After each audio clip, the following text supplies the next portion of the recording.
We're continuing with our theme for Mondays of why do we practice, what are we practicing, and how do we practice.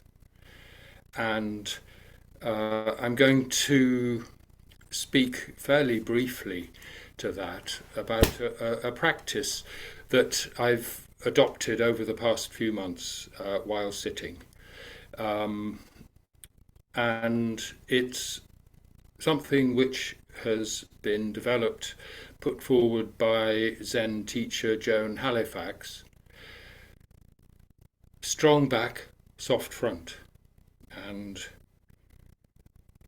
so that comes right back to the roots of our practice as an embodied practice. Here is Joan Halifax writing. All too often, our so-called strength comes from fear, not love. Instead of having a strong back, many of us have a defended front, shielding a weak spine.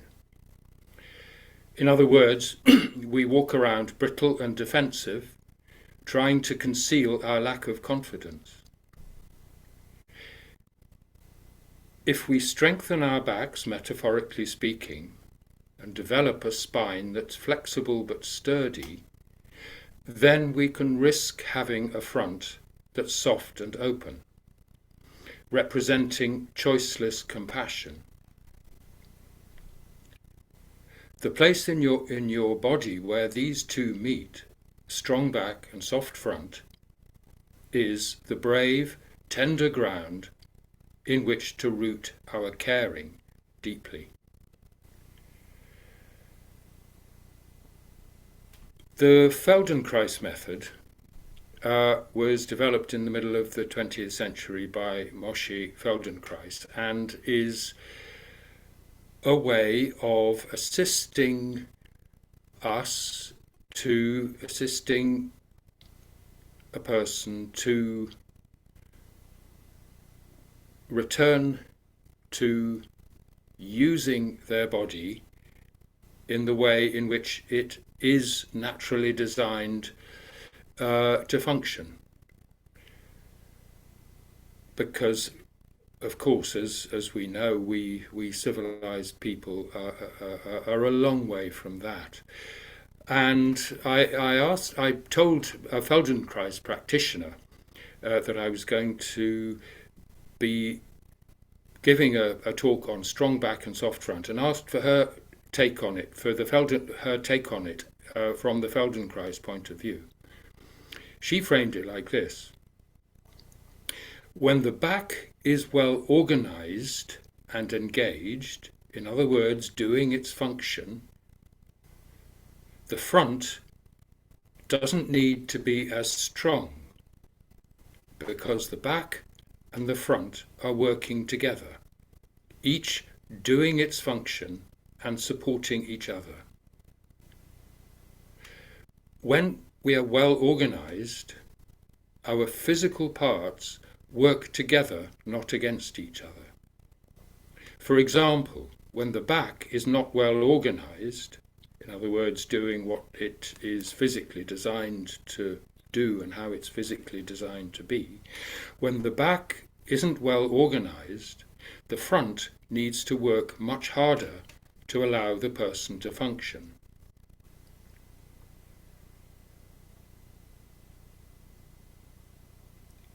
As I was after writing this little talk, I stood back from it to see whether it flowed, whether there was a sort of a flow of a sequence, and put some headings for my own sake. But I think it might be useful to give the headings. And what the first heading, which is where we are now, I characterized as the physical characteristics. And then the next heading, the physical meets the psychological. Joan Halifax uses the words brittleness and defensiveness and lack of confidence. Brittleness arises when there isn't a true strength, and defensiveness when there isn't a true confidence. So Joan Halifax seems to be talking about being in our little mind, in little self, and not with it, or being in little mind and not big mind, or practicing our karma, not practicing with our karma, practicing our delusion, not practicing with our delusion. She speaks about the front being where the world enters and where we are affected by the world, and that our front doesn't have the kind of strength necessary to hold what enters and what arises. She's saying that for our body-mind, our back is the part of us that has the strength to hold a soft front, so that our front can take its proper role of tenderly, to use her word, fully meeting whatever arises. And of course, soft and tender are in no way the same as weak. It seems to me that while a strong back can provide the grounded, steady strength that's needed, the strength that a soft front needs is true courage. And the word courage comes, the root of the word courage is from the Latin cor, meaning heart. So courage could be or described as heartfulness. There's a teacher called Bev Janich. I don't think she's a Zen teacher, but what she says about strong back, soft front, I really like, so I'm going to quote her. She says, "When I think about a strong back, I often think about having a backbone and being able to set healthy boundaries. Boundaries enable us to keep our hearts open because we find a balance between caring for ourselves and caring for others. Without that balance and a strong back, we can tend to close our hearts and harden our soft front." Through her research, Brené Brown has found that the most compassionate people are also not afraid to set healthy boundaries. So a soft front in no way means being completely open to everything, no matter what, but rather that the strong back can set healthy and appropriate boundaries. And I wanted to add this because just to emphasize that strong back doesn't mean weak front, which open to everything under all circumstances, not open to everything under all circumstances. So Janich goes on to say, the soft front is about opening to things as they are. It's about accepting life as it is, rather than longing or worrying about the future and wishing things were different. Cultivating this quality within ourselves enables us to remain open to life without shutting down, defending, or collapsing.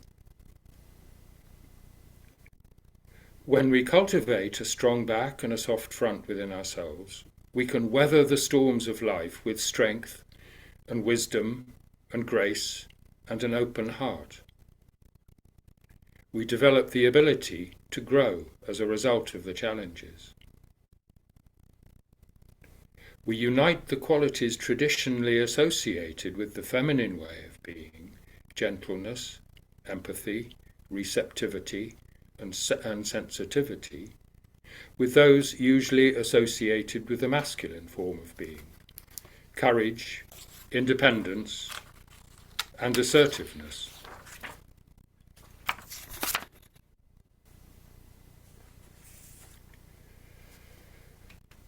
My next heading, the psychological, describes the mind of enlightenment. What's described here sounds very much like the twin descriptions of the mind of enlightenment given in response to questions from students.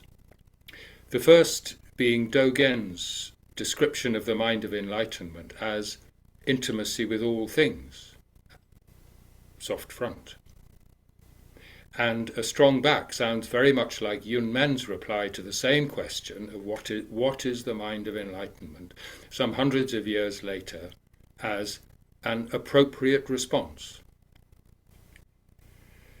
And I can't resist here putting in here a set of 4 statements from an IFS trainer which say very much the same thing, which I really like.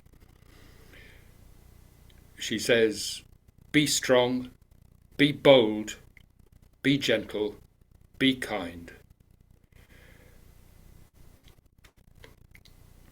So, strong back, soft front are the embodiment of upright, stable, tender, courageous, non-reactive, responsive equanimity.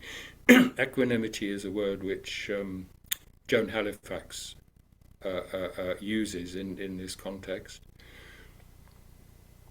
Strong back and soft front are the embodiment of these qualities and have the capacity to meet appropriately whatever arises, both externally and internally. And of course we need to add the internally, because as Flint says, we can talk about all beings and all beings. And together, these seem to form a pretty good description of the embodiment of Buddha nature.